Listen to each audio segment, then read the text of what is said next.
Il existe des secrets si dangereux qu'ils ont été ensevelis durant des siècles. Des savoirs si explosifs que l'Église les a déclarés hérétiques. Des vérités si brutales sur la nature féminine qu'elles furent bannies des textes anciens. Mais Machiavel les connaissait, et il les a utilisées. Pendant que les prêtres prêchaient l'amour inconditionnel et leur mission masculine déguisée en chevalerie, Machiavel observait en silence. Il voyait comment les hommes les plus puissants de Florence, de Rome et de Venise conquéraient non seulement des cités, mais aussi des cœurs. Non par des prières, non par de la poésie romantique, mais par quelque chose de bien plus sombre et efficace. Et aujourd'hui, après 500 ans de censure, je vais te révéler ce savoir interdit. Si tu as plus de 30 ans et que tu crois encore que les fleurs et les compliments vont faire qu'une femme se rende à tes pieds, cette vidéo va détruire cette illusion. Si tu penses qu'en étant le gentil garçon, tu vas finalement gagner son cœur, prépare-toi à une vérité brutale. Parce que ce que je vais t'enseigner ne vient pas des livres de développement personnel. Ça vient des salons du pouvoir de la Renaissance, des chambres à coucher des courtisanes qui manipulaient les rois, des lettres secrètes que Machiavel a écrites et que l'Église a tenté de brûler. Es-tu prêt à connaître ce qu'on t'a caché? Alors suis-moi dans les ombres du savoir interdit. Durant la Renaissance, l'Église contrôlait tout, tes pensées, tes actions et spécialement tes désirs. On te disait que le sexe était péché, que désirer une femme était une faiblesse, que l'homme vertueux devait réprimer ses instincts et devenir un agneau obéissant. Et sais-tu ce qui se passait? Les hommes qui suivaient ces règles mouraient seuls, frustrés, tandis qu'ils regardaient, impuissants, les princes, les mercenaires et les artistes coucher avec les plus belles femmes d'Europe. Machiavel a vu cette hypocrisie et a souri, car il avait compris quelque chose que l'Église voulait désespérément dissimuler. Les femmes ne se rendent pas à la vertu, elles se rendent au pouvoir. Mais pas le pouvoir évident, pas la violence brute ni la richesse ostentatoire. Non, Machiavel a découvert quelque chose de bien plus subtil et létal, un type de pouvoir qui opère dans les ombres de la psyché féminine, un pouvoir qui fait qu'une femme choisit de se rendre, en croyant que la décision venait d'elle. Laisse-moi être clair, ceci n'est pas de la manipulation bas de gamme, c'est de la stratégie basée sur la compréhension de la psychologie humaine réelle, pas sur le conte de fées que t'ont vendu les films romantiques. Les hommes qui dominaient la Renaissance comprenaient quelque chose de fondamental. L'attirance n'est pas une décision consciente, c'est une réponse chimique à des stimuli spécifiques, et ces stimuli peuvent être activés avec une précision chirurgicale. L'Église t'a enseigné à être direct, à déclarer tes intentions, à être honnête quant à tes sentiments. Dis-lui que tu l'aimes, prêchait les prêtres, sois transparent, car Dieu récompense la sincérité. Mensonge. Pur mensonge, conçu pour te faire échouer. Parce que lorsque tu es complètement transparent, elle détient tout le pouvoir. Elle sait exactement à quel point tu la désires, elle sait qu'elle t'a déjà, et à cet instant, quelque chose de chimique se produit dans son cerveau. Le défi disparaît, la conquête s'achève, et avec elle, l'attirance s'évapore comme de l'eau dans le désert. Machiavel a écrit dans ses lettres privées quelque chose qu'il n'a jamais mis dans Le Prince, car il savait que c'était trop dangereux. Le désir féminin ne se nourrit pas de certitudes, mais de possibilités. Laisse-moi t'expliquer comment utiliser cela avec précision. Quand tu es avec une femme qui t'intéresse, ne révèle jamais, au grand jamais, complètement ton jeu. Elle te demande, est-ce que je te plais?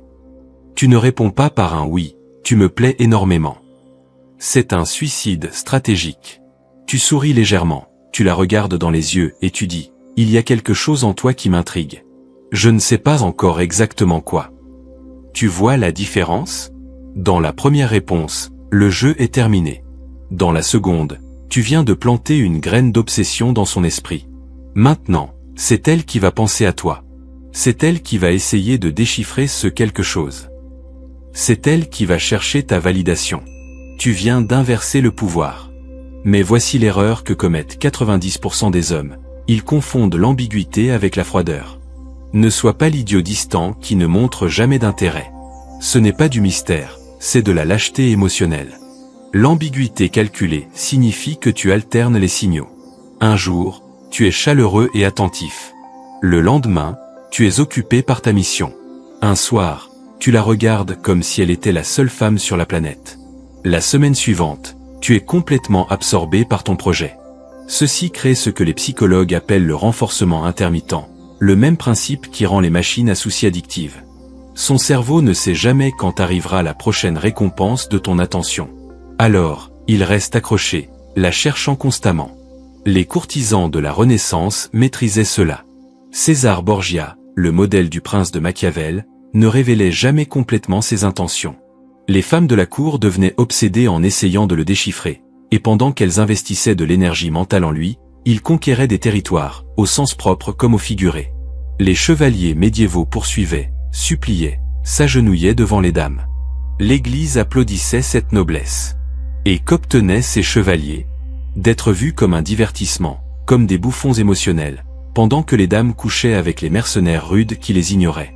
Machiavel a tout observé depuis les cours florentines, et il a écrit dans un manuscrit que peu connaissent: ce que tu poursuis t'échappe, ce dont tu t'éloignes te poursuit. C'est le paradoxe fondamental de l'attirance féminine, et il fonctionne parce qu'il touche une vérité évolutive ancienne. Les femmes sont programmées pour poursuivre ce qui est rare, ce qui a de la valeur, ce qui est difficile à obtenir. Non pas parce qu'elles sont superficielles, mais parce que durant des millions d'années, les ressources rares étaient les plus précieuses, et les hommes rares étaient les génétiquement supérieurs.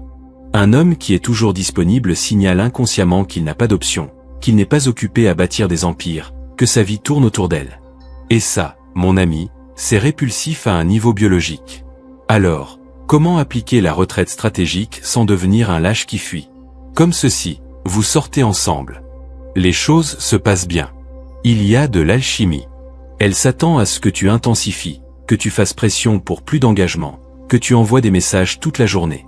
Et juste à ce moment, quand elle attend l'avancée, tu recules. Tu ne disparais pas complètement. Ce serait de la lâcheté. Mais tu réduis ta disponibilité de 30%. Tu réponds plus tard. Tu sors avec des amis. Tu te concentres sur tes projets. Quand elle demande ce qui s'est passé, tu dis simplement « Rien, j'ai été occupé à construire quelque chose d'important. » Et voici la clé, cela doit être vrai. Tu ne peux pas feindre d'avoir une mission. Tu dois véritablement en avoir une. Les hommes de la Renaissance qui conquéraient les cœurs ne feignaient pas d'être occupés. Ils étaient occupés à conquérir des cités, à créer de l'art, à bâtir des fortunes. Les femmes étaient la récompense, non l'objectif. Que se passe-t-il dans son esprit lorsque tu recules stratégiquement? D'abord, la panique. Ai-je fait quelque chose de mal? Ensuite, l'insécurité. Est-il en train de perdre de l'intérêt?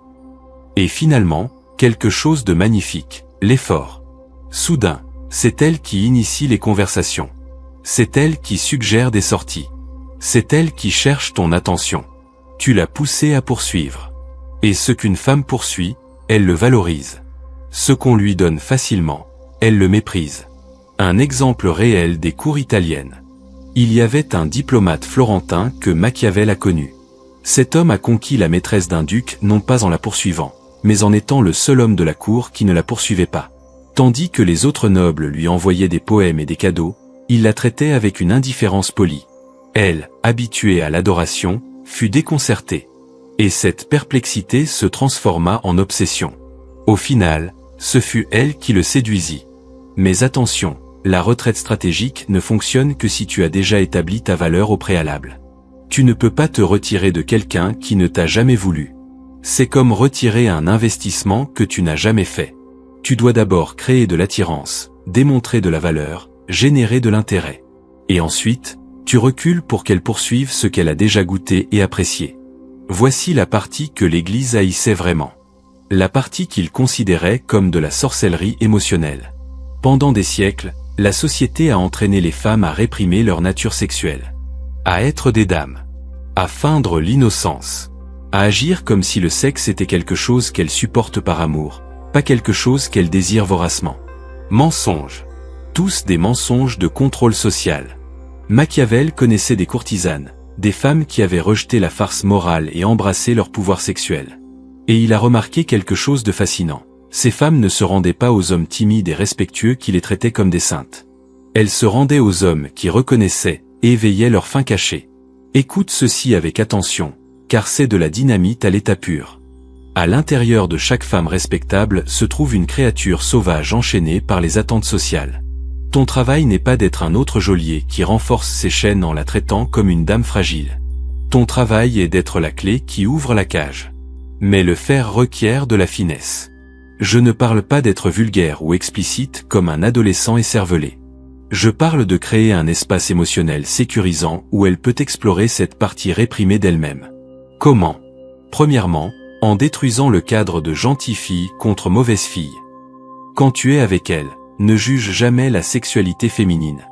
N'agis jamais de manière surprise ou scandalisée quand elle révèle quelque chose de sauvage sur elle-même. Au lieu de ça, normalise-le. Approuve-le. Crée un espace où elle peut être sa version sans filtre, sans peur de ton jugement. Imagine cette scène. Vous buvez du vin, vous discutez. Elle, moitié en plaisantant, moitié sérieusement, mentionne un fantasme sexuel. L'homme moyen se fige, rougit, ou fait un commentaire maladroit qui détruit le moment. Toi non. Tu la regardes avec un intérêt sincère et tu dis quelque chose comme « C'est fascinant. Je trouve toujours que les femmes les plus intéressantes ont une vie intérieure bien plus riche que ce que la société leur permet de montrer. » Tu vois ce que tu viens de faire? Tu ne l'as pas jugée. Tu ne t'es pas scandalisé. Tu ne l'as ni mise sur un piédestal, ni fait descendre de celui-ci. Tu as simplement reconnu sa complexité humaine. Et à ce moment-là, elle a ressenti quelque chose de très rare, une acceptation totale. Deuxièmement, en utilisant le langage de l'insinuation. Ne parle pas explicitement de sexe comme un adolescent désespéré. C'est vulgaire et ça tue l'attirance. Au lieu de ça, crée de la tension sexuelle avec de l'ambiguïté. Un commentaire qui peut être interprété de deux manières.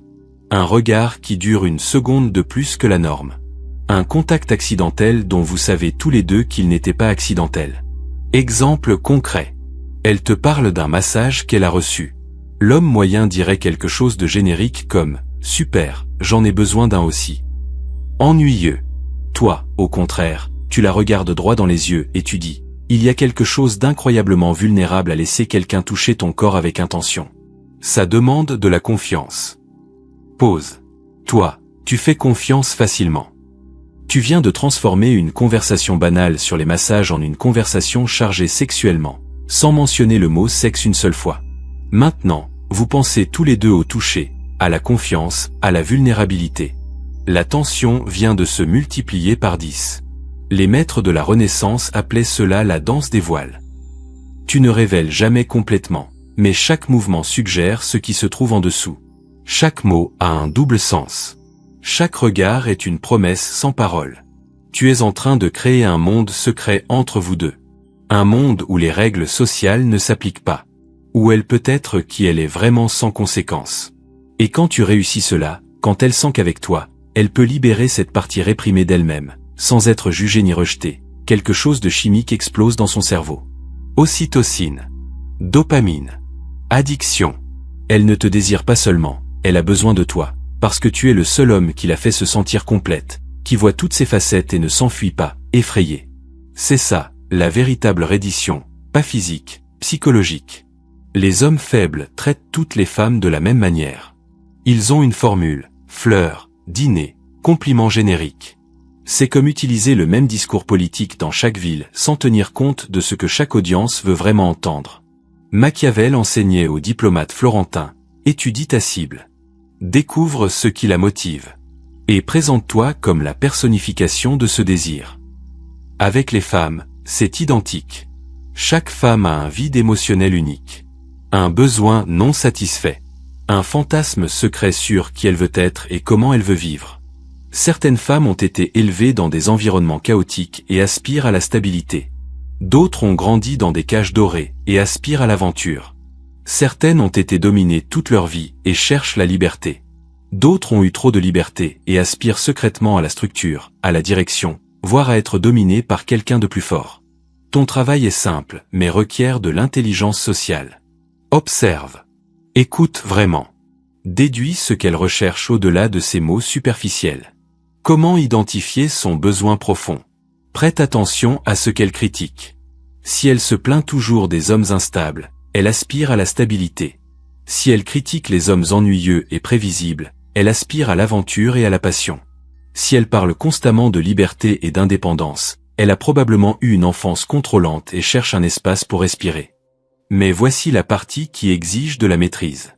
Ne feins pas d'être quelqu'un que tu n'es pas. C'est insoutenable et pathétique. Les femmes ont un radar pour détecter la fausseté. Au lieu de cela, mets l'accent sur les aspects authentiques de ta personnalité qui résonnent avec ses besoins profonds. Si elle aspire à l'aventure, ne prétends pas être un alpiniste si tu es comptable. Mais montre-lui ton côté spontané, tes voyages passés, ta disposition à prendre des risques calculés dans ta carrière. Raconte-lui cette fois où tu as quitté un emploi sûr pour entreprendre. Ce voyage improvisé que tu as fait. Ta philosophie selon laquelle la vie est trop courte pour la médiocrité. Si elle aspire à la stabilité après une vie chaotique, ne cache pas ton côté discipliné. Montre-lui ta routine matinale, ton plan financier, ta vision claire de l'avenir. Qu'elle voie que tu as ta vie en ordre. Que tu es un port sûr dans un monde de tempêtes. Si elle aspire à être vue intellectuellement parce que les hommes ne se sont intéressés qu'à son physique, défie ses idées. Débat avec elle. Recommande-lui des livres. Fais-la réfléchir. Traite-la comme une égale intellectuelle, non comme un joli trophée. Tu deviens le miroir parfait de ce qu'elle cherche. Non pas le faux miroir qui reflète ce que tu crois qu'elle veut. Le vrai miroir qui amplifie les aspects véritables de toi qui résonnent avec son âme.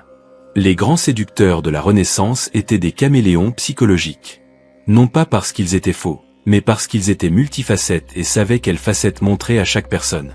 Laurent de Médicis était poète avec les femmes artistiques, il était stratège avec les ambitieuses, il était protecteur avec les vulnérables, mais il était toujours le même. Il ne faisait que souligner différents aspects authentiques de sa personnalité. Et quand une femme voit en toi la réponse à son aspiration la plus profonde, quand elle sent qu'elle a enfin trouvé ce qu'elle a cherché toute sa vie, la résistance s'effondre. La reddition est inévitable, car elle ne se rend pas à un étranger. Elle se rend à son propre désir reflété en toi. Nous arrivons à la partie la plus dangereuse, celle que les inquisiteurs auraient brûlée sur le bûcher. Voici la vérité fondamentale, que la société moderne tente désespérément de cacher. Les femmes ne craignent pas les hommes mauvais. Elles craignent les hommes faibles qui prétendent être bons. Pourquoi ? Parce qu'un homme faible ne peut pas la protéger. Il ne peut la protéger ni des autres hommes, ni des menaces extérieures, ni même d'elle-même lorsqu'elle est irrationnelle. Un homme faible s'effondre sous la pression, il supplie, il se brise. Et une femme sait, instinctivement, que si elle se rend complètement à un homme faible, elle est perdue. Le paradoxe brutal est le suivant. Pour qu'elle se rende complètement, tu dois savoir que tu n'as pas besoin qu'elle se rende. Que tu peux vivre parfaitement sans elle. Que ton bonheur, ta mission, ta valeur en tant qu'homme, ne dépendent pas de son approbation. Donc, pour que la véritable reddition ait lieu, tu dois lui démontrer deux choses simultanément, et c'est l'équilibre le plus difficile à atteindre. Premièrement, que tu es complètement capable de l'abandonner. Que tu as des options, une valeur propre, et une mission plus grande qu'elle. Que si elle franchit certaines limites, tu partiras sans regarder en arrière, sans supplication pathétique, sans drame de telenovela. Cela lui démontre la force, l'abondance, une haute valeur. Deuxièmement, que tu choisis de rester. Que malgré tes options, malgré le fait que tu puisses partir quand tu veux, tu décides de construire quelque chose avec elle. Mais c'est une décision consciente, pas un besoin désespéré. C'est un don de ton temps et de ton énergie, pas une supplique pour des miettes de son attention. Cet équilibre est le saint graal de l'attirance féminine. Elle a besoin de sentir que tu es avec elle parce que tu le veux, non parce que tu as désespérément besoin d'elle. Et tu as besoin de savoir que cette volonté a des conditions, des standards, des limites infranchissables. Comment le communiques-tu sans être un imbécile ? Avec des limites claires et des conséquences cohérentes. Exemple, si le manque de respect est ta limite non négociable, et qu'elle franchit cette ligne, tu n'exploses pas et ne supplies pas. Tu te retires simplement. Je n'accepte pas ce type de communication. Quand tu seras prête à parler avec respect, fais-le moi savoir. Et tu t'en vas. Sans drame, sans appel suppliant, simplement l'absence. Cela produit quelque chose de puissant dans sa psyché. Cela lui démontre que tes mots ont du poids. Que tu n'es pas comme les autres hommes qui établissent des limites qu'ils ne respectent jamais. Qu'avec toi, les conséquences sont réelles. Mais voici la partie qui sépare les maîtres des imbéciles. Quand elle se corrige, quand elle respecte la limite, tu es magnanime. Tu ne punis pas éternellement. Tu ne gardes pas de rancune. Tu reviens avec chaleur, comme si rien ne s'était passé. Cela lui enseigne que les limites ne concernent pas le contrôle ou la vengeance, mais le respect mutuel. Les princes de la Renaissance que Machiavel étudiait étaient maîtres en la matière. César Borgia était brutal avec les ennemis qui franchissaient les lignes, mais généreux avec les alliés loyaux. Les femmes de sa cour savaient qu'il pouvait les détruire ou les élever, et cette combinaison de danger et de générosité les rendait accros. Quand tu atteins cet équilibre, quand elle sent que tu es avec elle, mais que tu n'as pas besoin d'être avec elle, quand elle sait que tu peux partir demain mais que tu choisis de rester aujourd'hui, c'est là que la magie la plus profonde opère.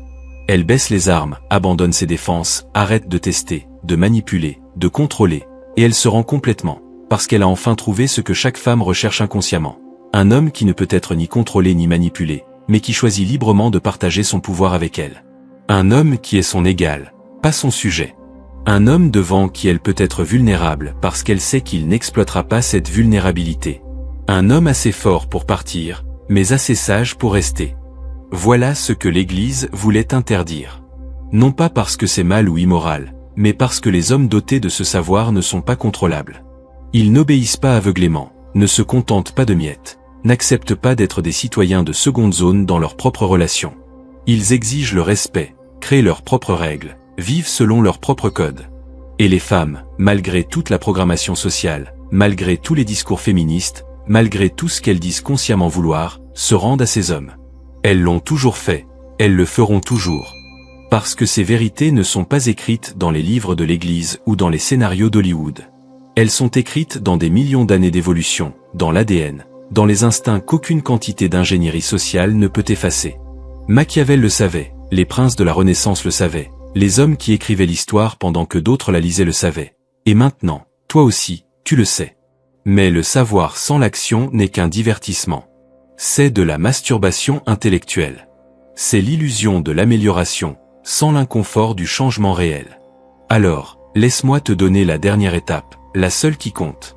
Ce soir, quand tu fermeras cette vidéo, regarde-toi dans le miroir et pose-toi cette question machiavélique. Est-ce que je vis comme un homme que les femmes poursuivent ou comme un homme qui poursuit les femmes?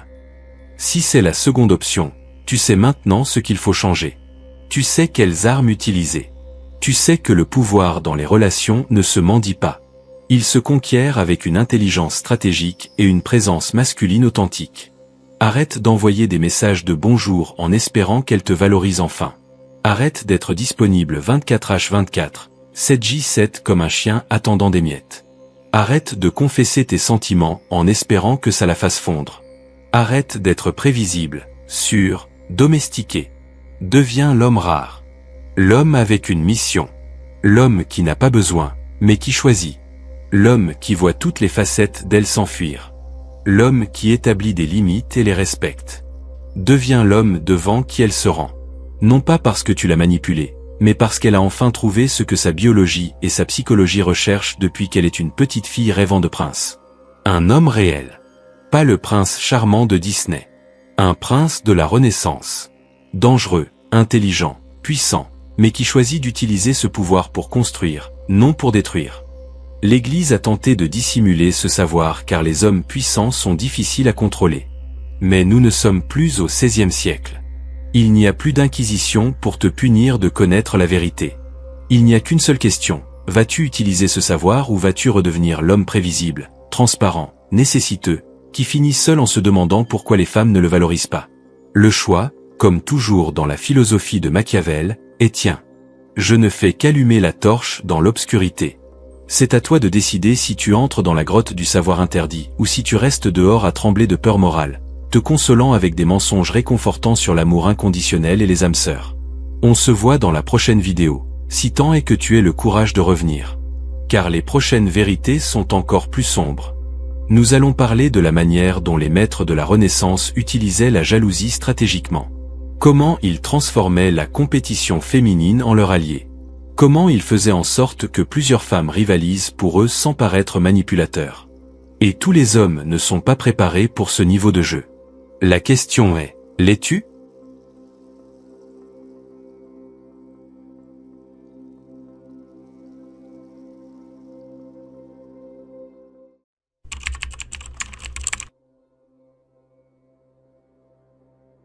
Avez-vous déjà été paralysé devant une belle femme avec un cœur accéléré et un esprit vide, voyant comment l'opportunité parfaite s'échappe de vos mains?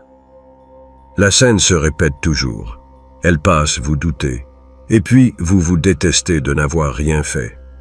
Mais que se passerait-il s'il existait des stratégies machiavéliques pour démarrer une conversation qui éveille le désir et la curiosité sur le moment, afin que vous ne soyez plus jamais ignoré?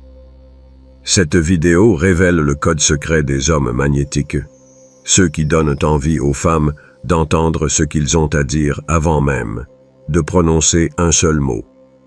Si vous êtes nouveau sur la chaîne, abonnez-vous et restez jusqu'à la fin de la vidéo. Et au fait, likez, partagez et profitez du contenu. Écoutez, avant de parler de mentalité et de philosophie, laissez-moi vous montrer ce qui fonctionne vraiment en pratique. Parce que je peux passer des heures à vous expliquer la théorie, mais si je ne vous emmène pas directement sur le champ de bataille avec de vraies armes, cela ne sert à rien. La vérité est que la plupart des hommes échouent avant même d'ouvrir la bouche. Pas parce qu'ils sont laids ou pauvres ou ennuyeux. Ils échouent parce qu'ils essaient d'impressionner dès la première seconde. Et ça, mon ami, c'est comme jouer aux échecs en déplaçant toutes vos pièces importantes au centre de l'échiquier dans les 3 premiers coups. L'homme ordinaire pense « Je dois dire quelque chose de brillant, quelque chose de mémorable, quelque chose qui lui coupe le souffle. » Le stratège pense différemment. « Je dois dire quelque chose de si simple que ça n'active pas ses défenses, mais suffisamment intelligent pour qu'elle veuille continuer à écouter. » Voyez-vous la différence? L'un cherche à impacter, l'autre cherche à infiltrer. Et c'est ici qu'interviennent les 4 ouvertures qui séparent les hommes qui sont ignorés de ceux dont on se souvient. Première ouverture, le conseil. Imaginez ceci. Vous êtes dans une cafétéria. Elle est là, attendant sa commande. Vous vous approchez, calme, sans hâte, et vous lui dites quelque chose d'aussi naturel que de respirer. « Eh, excusez-moi, j'hésite entre le cappuccino et l'américain, lequel me recommandez-vous? Ça semble innocent, n'est-ce pas? Presque stupide. Mais ce que vous venez de faire, c'est de la pure ingénierie psychologique. Quand vous lui demandez son avis, vous faites 3 choses simultanément. Premièrement, vous lui donnez le pouvoir de décision. Et le cerveau humain adore se sentir utile, adore sentir qu'il a le contrôle sur quelque chose. Deuxièmement, vous créez un micro-investissement émotionnel. Elle n'est plus une étrangère qui vous regarde à distance. Maintenant, elle participe à votre réalité, même pour 5 secondes. Troisièmement, vous vous positionnez comme quelqu'un d'accessible, d'éduqué, de sociable. Pas comme le type désespéré qui cherche son numéro de téléphone dans les 10 premières secondes. Et la beauté de ceci, c'est que ça marche dans n'importe quel contexte. Au supermarché, ce vin est-il bon ou est-ce du pur marketing? Dans une librairie, ce livre vaut-il le coup ou est-ce un de ceux qui se vendent sur la couverture? Simple, direct, létal. Deuxième ouverture, le détail visible. C'est ma préférée car elle utilise l'environnement en votre faveur. Elle lit un livre. Elle porte une montre particulière. Elle a un sac avec le logo d'un endroit intéressant. Elle porte des écouteurs d'une marque spécifique. Vous n'inventez rien. Vous observez simplement ce qu'elle a déjà décidé de montrer au monde. Et vous l'utilisez comme une porte d'entrée. Ce livre, est-il aussi bon qu'on le dit, ou pensez-vous déjà à le laisser à moitié? Ce tatouage a l'air récent. A-t-il une histoire ou avez-vous juste aimé le design? Ce que vous faites est du pur génie. Vous parlez de quelque chose qu'elle a déjà approuvé. Vous n'imposez pas un sujet étrange. Vous parlez de quelque chose qu'elle a consciemment décidé de prendre avec elle. Psychologiquement, cela élimine la résistance. Parce que lorsque vous parlez de ce que quelqu'un montre volontairement, cette personne suppose que la conversation est naturelle, fluide, presque destinée. Mais vous connaissez la vérité. Ce n'était pas une coïncidence. C'était un calcul. Troisième ouverture, la montre de la rareté. Maintenant, voici le coup de maître. Vous vous approchez, souriez légèrement et dites « Hey, j'ai littéralement 2 minutes avant de partir, mais je devais vous demander. » Et là, vous lancez l'une des 2 premières tactiques. Qu'est-ce que vous venez d'accomplir? Vous avez fixé une limite de temps avant qu'elle ne ressente de la pression. Cela génère 2 réactions immédiates dans son cerveau. 1. Cela détend son système d'alerte, parce qu'elle sait que vous n'êtes pas là pour la harceler pendant une demi-heure. 2. Cela active sa curiosité. Pourquoi ce type est-il pressé? Qu'a-t-il à faire? Qui est-il? Et voici l'astuce psychologique la plus subtile de toutes. Lorsque vous limitez votre propre temps, vous augmentez votre valeur perçue. Vous n'êtes pas le gars qui n'a rien de mieux à faire. Vous êtes l'homme qui a des endroits où aller, des choses à résoudre, une vie en mouvement. Et dans un monde où la plupart des hommes sont désespérés d'obtenir l'attention féminine, vous venez de montrer le contraire. La rareté génère le désir. Elle l'a toujours fait. Elle le fera toujours. 4e ouverture, la vulnérabilité calculée. Celle-ci est pour ceux qui comprennent déjà le jeu à un niveau plus profond. Écoutez, je suis nouveau ici.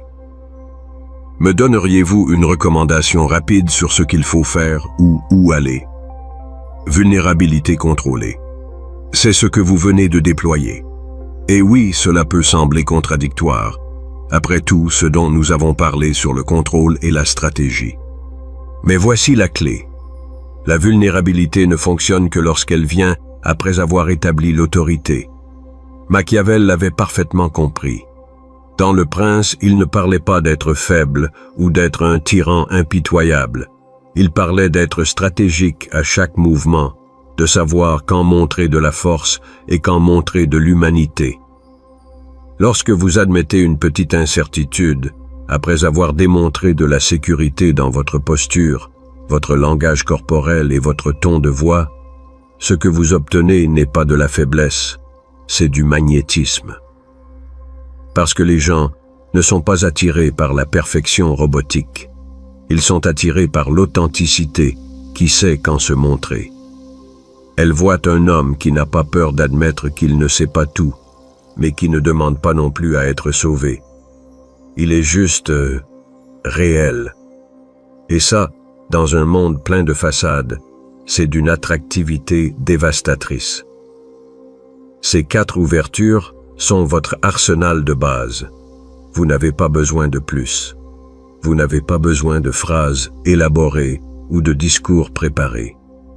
Vous avez besoin de simplicité stratégique. Vous devez comprendre que chaque mot que vous dites plante une graine dans son esprit. Et si cela a du sens pour vous, si vous commencez à voir l'échiquier d'une manière complètement différente, alors suivez-moi ici sur la chaîne. Parce que ce qui vient dans les prochaines minutes est ce qui sépare ceux qui pratiquent ces tactiques de ceux qui les dominent vraiment. Vous venez de voir 4 façons éprouvées d'ouvrir une conversation avec une femme. 4 tactiques qui, si vous les appliquez demain, vous donneront des résultats différents de ceux que vous avez eus jusqu'à présent. Mais soyons brutalement honnêtes un instant. Combien d'entre vous vont vraiment les utiliser? Et je ne parle pas d'y penser pendant que vous êtes au lit à imaginer des scénarios parfaits. Je parle de les exécuter. Demain. Dans le monde réel. Avec une vraie femme en face de vous. La plupart des gens ne le feront pas. Et ce n'est pas parce que les tactiques ne fonctionnent pas. C'est parce qu'il y a un ennemi bien plus dangereux que le rejet. Plus paralysant que la peur du ridicule. Plus létal que n'importe quel nom que vous pourriez recevoir. Cet ennemi, c'est vous-même. Votre esprit. Plus précisément, cette voix intérieure qui apparaît juste au moment exact où vous voyez cette femme qui attire votre attention. Cette voix qui vous dit « Attends une minute, ce n'est pas encore le bon moment. Et si elle est occupée, je ferais mieux d'attendre qu'elle finisse ce qu'elle fait. Et si elle a un petit ami, et si elle me rejette devant tous ces gens, j'ai besoin de penser à quelque chose de mieux à dire, quelque chose de plus intelligent, de plus original. Et pendant que votre cerveau vous bombarde de ces excuses déguisées en logique, elle finit son café, prend ses affaires et part. Pour toujours. Et vous restez là, avec toute votre intelligence, avec toutes vos tactiques mémorisées, avec tout votre potentiel, ressentant ce goût amer de l'opportunité perdue.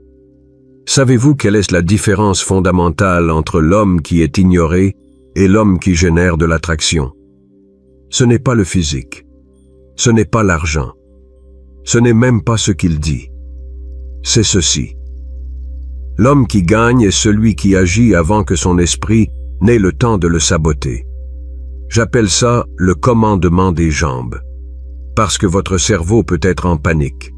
Votre cœur peut être accéléré. Vos mains peuvent être moites.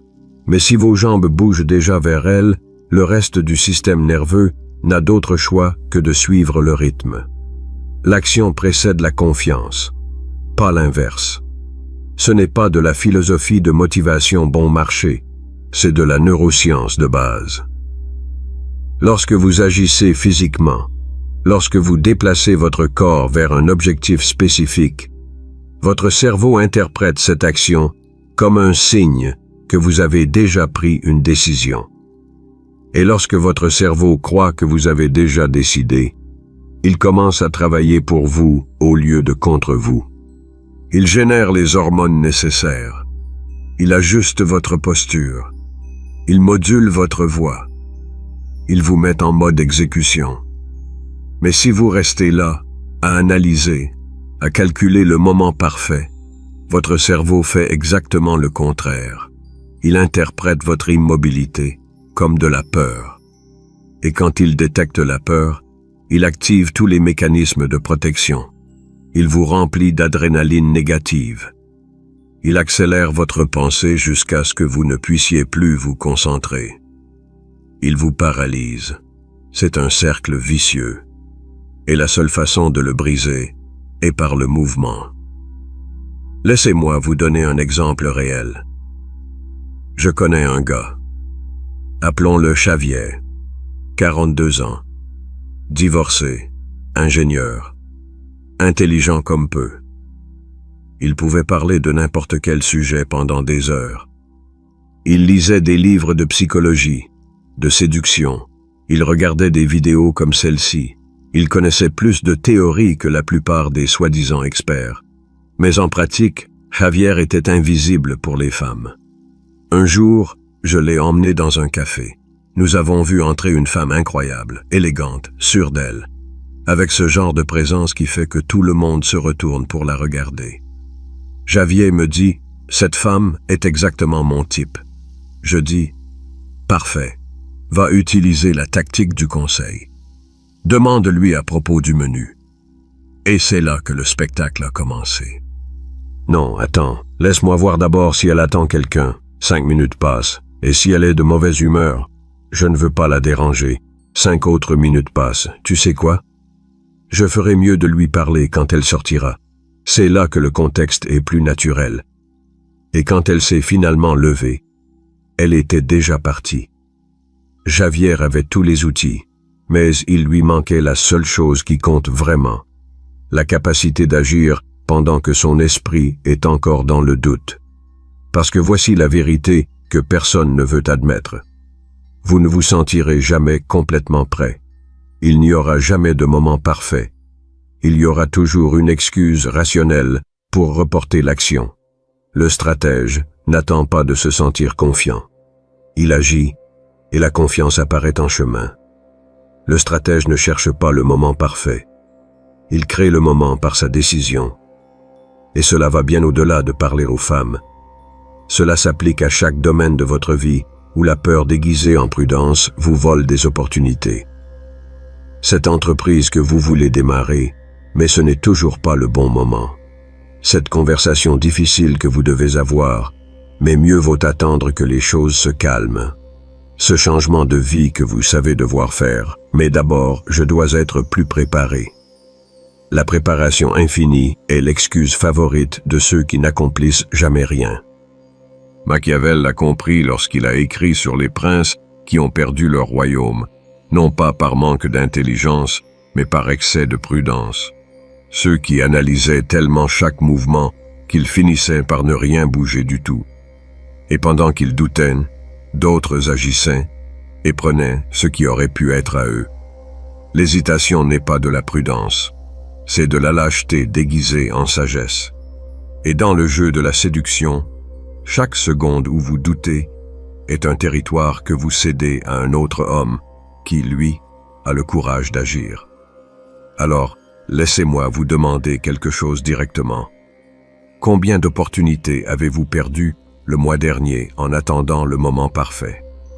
Combien de femmes intéressantes ont croisé votre chemin et vous les avez laissées passer parce que votre esprit vous a convaincu que ce n'était pas le bon moment?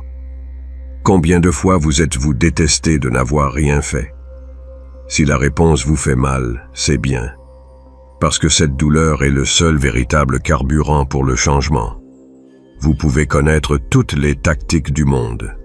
Vous pouvez mémoriser chaque phrase d'accroche, chaque technique psychologique, chaque stratégie de séduction qui existe. Mais si vous n'avez pas la capacité de bouger pendant que votre cerveau vous dit d'arrêter, vous êtes comme un soldat avec un arsenal complet d'armes qui ne tire jamais. Inutile. Le vrai jeu n'est pas là-bas. À lui faire dire oui. Le vrai jeu est ici, dans votre tête. À vous faire vous autoriser à essayer. Parce qu'une fois que vous maîtrisez cela, une fois que vous entraînez vos jambes à bouger, avant que votre esprit ait fini de traiter la peur, tout le reste n'est que technique. Et la technique s'apprend. Le courage se construit. Maintenant, je veux que vous fassiez quelque chose.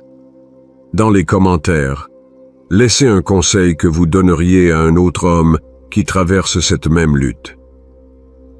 Quelque chose que vous avez appris de vos propres erreurs. Parce que lorsque vous partagez ce que vous savez, vous n'aidez pas seulement les autres, vous vous rappelez à vous-même ce que vous devriez déjà être en train de faire. Vous avez déjà les ouvertures. Vous comprenez déjà que le véritable obstacle est votre propre esprit et que l'action précède la confiance. Parlons maintenant de ce qui se passe après les 30 premières secondes. Parce que c'est là que la plupart des hommes s'effondrent. Ils parviennent à s'approcher. Ils parviennent à briser la glace. Ils disent quelque chose d'intelligent. Elle sourit, répond. Et puis vient le silence gênant. La conversation se refroidit. Elle cherche une excuse pour partir. Et vous vous demandez, qu'est-ce qui a bien pu mal tourner? Ce qui a mal tourné est simple. Vous avez perdu le contrôle de l'interaction sans même vous en rendre compte. Et quand je dis contrôle, je ne parle pas de manipuler ou de forcer quoi que ce soit. Je parle de quelque chose de bien plus subtil et puissant. Guider la conversation de telle manière qu'elle sente qu'elle y participe librement, alors qu'en réalité, c'est vous qui dessinez le chemin. C'est la différence entre pousser une rivière et construire un canal. L'un génère de la résistance, l'autre dirige le flux. Laissez-moi vous montrer comment on fait. L'échelle du oui. Le cerveau humain recherche la cohérence. Une fois qu'il prend une décision, il veut garder cette ligne de pensée pour ne pas se sentir en contradiction avec lui-même. Dans la psychologie de la persuasion, c'est connu comme le principe de cohérence, et c'est d'une efficacité dévastatrice quand on sait l'appliquer. La technique est simple. Vous créez une série de petits consentements qui créent une dynamique vers là où vous voulez amener la conversation. Imaginez ceci. Vous. Et, puis-je vous demander quelque chose rapidement? Elle. Bien sûr. Première étape. Premier, oui. Vous. Entre ces deux options de café, laquelle choisiriez-vous? Elle. Je prendrai le cappuccino. Deuxième étape. Elle investit déjà dans la conversation. Vous. Intéressant. Et votre nom est? Elle. Andrea. Troisième étape. Maintenant, Elle a partagé une information personnelle. Vous. Andrea, j'ai aimé votre conseil. Où est-ce que je vous trouve plus tard pour vous dire si vous aviez raison ou non? 4e étape. Et voilà. Vous êtes passé d'être un étranger à être quelqu'un qui a une raison légitime de garder le contact. Voyez-vous comment ça a fonctionné? Vous n'avez pas demandé son numéro directement. Vous ne lui avez pas demandé si elle voulait vous revoir. Vous avez simplement construit une échelle logique où chaque étape semblait naturelle, presque inévitable. Elle a dit oui 4 fois sans ressentir de pression. Parce que chaque oui était petit, facile, sans risque apparent. Mais la somme de ces petits consentements vous a amené exactement là où vous vouliez être. Le rythme de la conversation. Maintenant, garder le contrôle ne consiste pas seulement à obtenir des réponses. Il s'agit de poser les bonnes questions au bon moment. La plupart des hommes font 2 erreurs fatales. Ils posent des questions fermées auxquelles on répond par oui ou non. Cela tue la conversation en quelques secondes. 2. Ils posent des questions génériques et ennuyeuses auxquelles elle a répondu 1000 fois. Que fais-tu dans la vie? D'où viens-tu? Que fais-tu de ton temps libre? Ces questions ne génèrent pas de connexion. Elles génèrent des entretiens d'embauche. Le stratège pose des questions ouvertes qui activent de l'émotion et la narration. Qu'est-ce qui t'a fait choisir cette carrière? Qu'est-ce qui t'a le plus surpris en vivant dans cette ville? Si tu devais recommander ce livre à quelqu'un, à qui le donnerais-tu et pourquoi? Vous notez la différence? Ces questions obligent le cerveau à entrer en mode histoire. Quand quelqu'un raconte une histoire, il active des souvenirs, des émotions, des expériences personnelles, et cela crée une connexion beaucoup plus profonde que n'importe quel échange superficiel de données.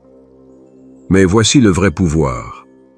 Pendant qu'elle parle, vous observez son ton de voix quand elle mentionne certains sujets, les expressions faciales qui apparaissent et disparaissent, les micro-gestes qu'elle fait avec ses mains, les mots spécifiques qu'elle répète. Tout cela vous dit ce qu'elle valorise, ce qu'elle craint, ce qu'elle désire.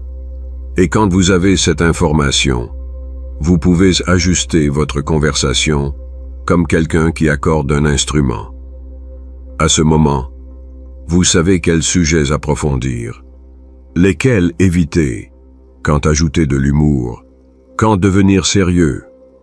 C'est ça le vrai contrôle. Non pas parler plus, mais parler mieux. Le contrôle du cadre ici, c'est là que nous séparons les amateurs des maîtres. Le cadre est le contexte invisible qui définit qui a le pouvoir dans l'interaction. C'est comme l'échiquier. Peu importe le nombre de pièces que vous avez si vous jouez sur l'échiquier de votre adversaire. Laissez-moi vous donner un exemple clair. Cadre faible. Tu es magnifique? Puis-je te connaître? Cadre fort. Tu as l'air intéressante? J'ai besoin de confirmer si j'ai raison. Voyez-vous l'inversion? Dans le premier cas, vous cherchez son approbation. Elle a le pouvoir de vous juger. Dans le second cas, c'est vous qui l'évaluez. Le pouvoir a changé de main, et ce n'est pas de l'arrogance. C'est du positionnement stratégique. Parce que dans le monde de l'attraction, celui qui est évalué a plus de valeur perçue que celui qui cherche l'approbation. Pensez-y. Quand quelqu'un vous demande votre avis sur quelque chose, vous supposez automatiquement que cette personne a autorité sur ce sujet. Quand quelqu'un vous évalue, vous supposez qu'il a des standards que vous voulez atteindre. C'est de la psychologie pure. Et Machiavel comprenait parfaitement ce principe. Dans les cours de la Renaissance, le pouvoir n'était pas toujours à celui qui criait le plus fort ou qui avait le plus d'armées. Il était à celui qui contrôlait la narration, qui définissait les règles du jeu sans que les autres s'en rendent compte. Le prince sage ne disait pas « J'ai besoin de votre loyauté ». Il disait « Je suis en train de considérer à qui accorder ma confiance ». Et avec cette simple inversion, Il changeait toute la dynamique du pouvoir. Vous faites la même chose dans une conversation. Vous ne poursuivez pas. Vous ne suppliez pas. Vous offrez l'accès à votre monde, mais seulement si elle prouve être quelqu'un qui vaut la peine d'être connu. Cette mentalité change tout. Le silence comme arme. Et maintenant vient l'un des outils les plus puissants et les plus ignorés. Le silence stratégique. La plupart des hommes ont une peur panique du silence. Quand il y a une pause dans la conversation, ils paniquent et commencent à remplir l'espace avec des mots inutiles. C'est de la faiblesse sociale. L'homme qui domine l'interaction n'a pas peur du silence. Il l'utilise. Quand elle finit de parler, vous ne répondez pas immédiatement. Vous laissez ces mots flotter dans l'air pendant 1 seconde. Vous la regardez dans les yeux. Vous souriez légèrement de côté et vous attendez. Que se passe-t-il dans cette seconde de silence? Son cerveau entre en mode évaluation. A-t-il aimé ce que j'ai dit? Est-il d'accord? À quoi pense-t-il? Et dans ce micro-inconfort, elle investit davantage dans la conversation. Parce que l'être humain recherche l'approbation de celui qui ne l'offre pas immédiatement. C'est un mouvement subtil, mais dévastateur. Le silence bien placé crée de la tension. Et la tension, lorsqu'elle est gérée correctly, génère de l'attraction. Maintenant, je veux vous poser une question. Et je veux que vous participiez dans les commentaires parce que c'est important. À votre avis, qu'est-ce qui fonctionne le mieux pour garder le contrôle d'une conversation? A. Poser des questions qui activent les émotions et les récits. B. Utilisez des silences stratégiques qui génèrent de la tension. Écrivez A ou B dans les commentaires et expliquez rapidement pourquoi vous avez choisi cette option. Je veux voir quelle approche l'emporte dans cette vidéo. Parce que les deux sont puissantes, mais chaque homme a son propre style. Et vous devez découvrir lequel fonctionne le mieux pour vous. Pendant que vous pensez à votre réponse, laissez-moi vous dire quelque chose. Ces techniques ne sont pas des trucs bon marché. Elles sont le résultat de la compréhension du fonctionnement de la psychologie humaine, à un niveau que la plupart ne prennent jamais la peine d'étudier. Et le meilleur de tout, c'est que plus vous les utilisez, plus elles deviennent naturelles, jusqu'à ce que vous n'appliquiez plus de technique. Vous êtes simplement un homme qui sait comment guider les interactions de manière magnétique, mais il nous manque encore quelque chose de crucial. Parce que vous pouvez ouvrir parfaitement. Vous pouvez garder le contrôle pendant toute la conversation, et pourtant tout perdre si vous ne savez pas quand et comment terminer l'interaction. Et c'est exactement ce que nous allons voir maintenant. Il y a un moment dans toute interaction où il est défini si l'on se souviendra de vous ou si vous deviendrez un autre visage oublié dans sa mémoire. Et ce moment n'est pas quand vous arrivez, c'est quand vous partez. La plupart des hommes commettent l'erreur la plus dévastatrice juste au moment où ils croient qu'ils s'en sortent bien. La conversation est fluide. Elle rit. Il y a une alchimie visible. Et alors il reste. Et il reste. Et il reste un peu plus. Jusqu'à ce que l'énergie commence à baisser. Les réponses se raccourcissent. Elle regarde son téléphone. Elle cherche une raison de se retirer. Et ce qui a commencé comme une interaction prometteuse se termine par un « ça a été un plaisir de te rencontrer », dont tous deux savent qu'il signifie « nous ne nous reverrons probablement pas ». Qu'est-ce qui a mal tourné? Simple.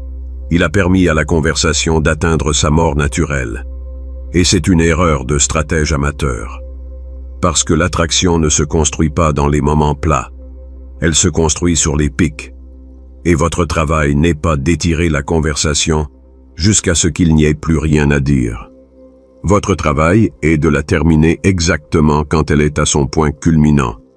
La psychologie du cycle incomplet. Le cerveau humain déteste les histoires inachevées. Ils détestent les cycles ouverts. Ils détestent la sensation que quelque chose est resté en suspens. C'est la raison pour laquelle vous ne pouvez pas arrêter de penser à une série qui s'est terminée sur un suspense. Pourquoi vous vous souvenez avec plus d'intensité des conversations qui ont été interrompues que de celles qui sont arrivées à leur conclusion naturelle? Les psychologues appellent cela l'effet Zeigarnik. Les tâches incomplètes occupent plus d'espace mental que les tâches terminées. Et vous allez utiliser cela à votre avantage. Imaginez ceci. La conversation est à son meilleur moment. Elle est intéressée, impliquée, elle apprécie. Et juste là, vous dites, « Tu sais quoi? J'ai adoré cette discussion, mais je dois te laisser retourner à ta journée. Rappelle-moi ton nom avant que je disparaisse, et vous partez. » Pas quand la conversation meurt, quand elle est vivante. Qu'est-ce que vous venez d'accomplir? Premièrement, vous avez gravé une impression positive dans son esprit. Parce que le dernier souvenir qu'elle a de vous n'est pas celui d'une gêne ou d'une conversation forcée. C'est celui d'une interaction qui avait encore de l'énergie. Deuxièmement, vous avez activé sa curiosité. Pourquoi est-il parti? Était-il pressé? N'était-il pas intéressé? Ou est-ce que simplement un de ces hommes qui ont le contrôle de leur propre temps? Troisièmement, vous avez créé une lacune mentale, un espace vide que son cerveau va vouloir remplir. Et la façon dont il va le remplir, c'est en pensant à vous. Vous n'avez pas disparu. Vous êtes resté inachevé. Et l'inachevé est magnétique. Le timing est tout maintenant. Savoir quand partir nécessite la lecture des signaux. Et, plus important encore, cela exige que vous ne soyez pas si désespéré de prolonger le moment que vous ignoriez la réalité. Les signaux qu'il est temps de se retirer. Elle est toujours complètement impliquée dans la conversation, posant des questions, riant sincèrement. Maintenant le contact visuel. Vous remarquez qu'il y a un rythme naturel et fluide, sans silence gênant, ni réponse monosyllabique. L'énergie est élevée, elle ne baisse pas. C'est le moment exact, quand tout va bien, quand elle ne veut pas que vous partiez. Parce que si vous attendez qu'elle veuille que vous partiez, il est déjà trop tard. Pensez-y en termes de n'importe quelle autre expérience humaine. Quand vaut-il mieux terminer un repas? Quand vous avez encore un peu faim. Pas quand vous êtes si plein que vous vous sentez mal à l'aise. Quand vaut-il mieux terminer une fête? Quand elle est encore animée. Pas quand tout le monde cherche déjà la sortie. La même chose s'applique ici. Les principes psychologiques invisibles. Tout ce dont nous avons parlé jusqu'à présent ne sont pas des astuces isolées.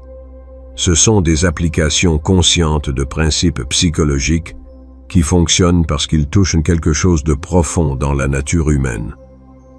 Laissez-moi vous montrer la carte complète. Cohérence. Quand vous construisez cette échelle de petits « oui », vous exploitez le besoin du cerveau de rester cohérent avec ses décisions antérieures. Chaque petit consentement rend le suivant plus probable. Rareté. Quand vous fixez une limite de temps dès le début, quand vous vous retirez au pic de la conversation, vous activez le principe que ce qui est rare a plus de valeur. Vous n'êtes pas l'homme disponible à l'infini. Vous êtes l'homme avec sa propre vie. Réciprocité. Quand vous écoutez sincèrement, quand vous posez des questions qui démontrent un réel intérêt, vous activez l'instinct humain de rendre l'appareil. Si vous donnez une attention de qualité, le cerveau de elle cherche à rendre cette attention. Autorité sociale silencieuse. Quand vous restez calme, quand vous ne remplissez pas chaque silence de nervosité, quand vous contrôlez le cadre de la conversation, vous projetez de l'autorité sans dire un seul mot à ce sujet. Et l'autorité génère le respect et l'attraction. Curiosité non résolue. Quand vous partez avant que l'histoire ne se termine, vous créez cette lacune mentale dont nous avons parlé. Le cerveau cherche la clôture. Et s'il ne l'obtient pas, il continuera à travailler en arrière-plan, à traiter, à se demander, à se souvenir. Ce ne sont pas des concepts nouveaux. Ils sont aussi vieux que l'humanité elle-même. Machiavel observait ces mêmes schémas dans les cours du XVIe siècle. Les princes qui savaient se retirer des négociations au moment exact obtenaient de meilleures conditions que ceux qui restaient à supplier. Ceux qui savaient créer la rareté de leur présence étaient plus valorisés que ceux qui étaient toujours disponibles. Le pouvoir n'a jamais résidé dans la force brute. Il réside dans la compréhension des règles invisibles du jeu humain. La mentalité du stratège. Et nous arrivons ici au cœur de tout cela. Parce que vous pouvez apprendre toutes les techniques, mémoriser toutes les tactiques, étudier chaque principe psychologique. Mais si votre mentalité est celle d'un homme qui cherche la validation externe, rien de tout cela ne fonctionnera vraiment. Le stratège de la séduction n'est pas là pour être approuvé. Il est là pour évaluer si cela vaut la peine d'investir son temps et son énergie. Il comprend que sa présence a de la valeur, que son attention est un cadeau, pas une supplique. Il lit l'ambiance comme on lit un livre, il observe les schémas, il détecte les signaux, il anticipe les réactions, il crée le confort quand c'est nécessaire. Il génère de la tension quand c'est stratégique, et il sait exactement quand se retirer. Il ne s'explique jamais à l'excès, il ne justifie jamais ses décisions. Il ne supplie jamais pour une seconde chance. Chaque mouvement qu'il fait semble naturel, spontané, presque accidentel. Mais derrière cette naturalité, il y a un niveau de conscience que la plupart des hommes ne développent jamais, parce que la majorité joue le jeu émotionnel, réagissant à ce qu'ils ressentent sur le moment. Le stratège joue le jeu mental, agissant à partir de ce qu'il sait qui fonctionne, non pas à partir de ce qu'il craint qui pourrait mal tourner. Et cette différence est abyssale. L'échiquier est à vous. Revenons au début un instant. Il y avait deux types d'hommes, ceux qui attendent le moment parfait et ceux qui le créent. Maintenant, vous savez comment ce moment se crée, avec des ouvertures simples mais chargées d'intentions psychologiques, avec l'action qui précède la peur, avec un contrôle subtil qui guide sans forcer, avec des sorties perfectly synchronisées qui laissent une marque, et surtout, avec une mentalité qui comprend que la séduction n'est pas un accident. C'est de l'architecture émotionnelle. Vous vous souvenez des 4 ouvertures du début? Le conseil, le détail visible, la montre de la rareté, la vulnérabilité calculée. Vous vous souvenez de l'ennemi invisible? Votre propre esprit essayant de vous arrêter. Vous vous souvenez du contrôle du cadre? Qui définit le contexte gagne la partie. Tout est connecté. Tout a un but. Et maintenant que vous voyez le système complet, vous ne pouvez plus voir les interactions sociales de la même manière. Chaque conversation est une opportunité d'appliquer ce que vous savez. Chaque femme intéressante qui croise votre chemin est une partie où vous connaissez déjà les règles invisibles. Il ne s'agit pas de manipuler. Ça n'a jamais été à propos de ça. Il s'agit de comprendre le système émotionnel humain mieux que 99% des hommes qui vivent réactivement, en espérant que la chance leur soit favorable. Vous n'êtes plus cet homme. Vous êtes celui qui agit en premier, celui qui parle avec précision, celui qui observe tout, celui qui sait exactement quand se retirer. Et croyez-moi quand je vous dis cela, une fois que vous maîtrisez ces outils, une fois que vous les intégrez, jusqu'à ce qu'ils deviennent partie intégrante de votre façon naturelle d'interagir, vous ne serez plus jamais ignoré, parce que vous ne demanderez plus d'attention, vous la commanderez. Écoutez, vous êtes arrivé jusqu'ici parce que quelque chose à l'intérieur de vous sait que vous méritez mieux que de vivre en attendant des opportunités qui n'arrivent jamais, Et maintenant vous avez les outils, les ouvertures, la mentalité, le contrôle, le timing parfait. Mais la connaissance sans action n'est que du divertissement. Alors, je vous lance le défi. Demain même, quand vous verrez cette femme qui attire votre attention, bougez les jambes avant que votre esprit ne vous arrête. Utilisez ce que vous avez appris ici.